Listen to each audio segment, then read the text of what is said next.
বজ্রপাত বা বাজের আঘাতে মাঠে ঘাটে এবং গ্রামে গঞ্জে বহু মানুষ হতাহত হওয়ার খবর প্রায়ই শোনা যায়।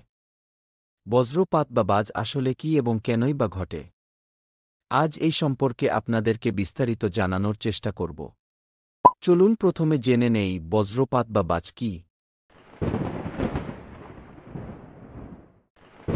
বজ্রপাত বা বাজ হল মেঘ এবং মাটির মধ্যে বা মেঘের মধ্যে বিদ্যুৎ সঞ্চালনের ফলে সৃষ্ট একটি প্রাকৃতিক ঘটনা।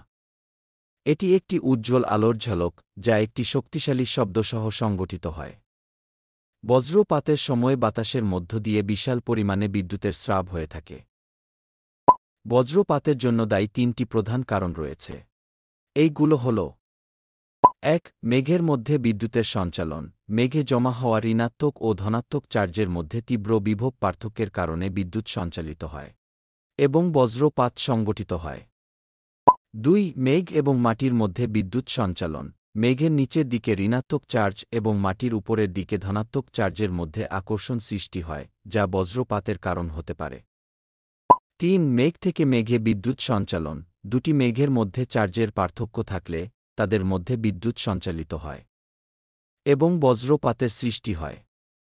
বজ্রপাত এমন একটি প্রাকৃতিক দুর্যোগ যা প্রকৃতি ও পরিবেশ সহ মানব জীবনের উপর নানাবিধ প্রভাব ফেলে থাকে। এইরূপ কয়েকটি প্রভাব হল: ১. গাছপালা ও অন্যান্য বস্তুর ক্ষতি। বজ্রপাত গাছপালা, বাড়িঘর এবং অন্যান্য অবকাঠামোর ক্ষতি করতে পারে। ২. প্রাণীর মৃত্যু। বজ্রপাতে মানুষ ও প্রাণীর মৃত্যু হতে পারে। ৩. বিদ্যুৎ ব্যবস্থার ক্ষতি। বজ্রপাত বিদ্যুৎ লাইনের ক্ষতি করতে পারে। ৪. পরিবেশের উপর প্রভাব। বজ্রপাত আগুনের সৃষ্টি করতে পারে, যা বনভূমি ও অন্যান্য পরিবেশের ক্ষতি করতে পারে। বজ্রপাত প্রকৃতি সৃষ্ট একটি দুর্যোগ। এই দুর্যোগ থেকে বাঁচার জন্য কিছু সতর্কতা অবলম্বন করলে রক্ষা পাওয়া সম্ভব। ১. উঁচু গাছপালা বা বিদ্যুতের খুঁটির কাছাকাছি না যাওয়া। ২. ধাতব জিনিসের সংস্পর্শে না আসা।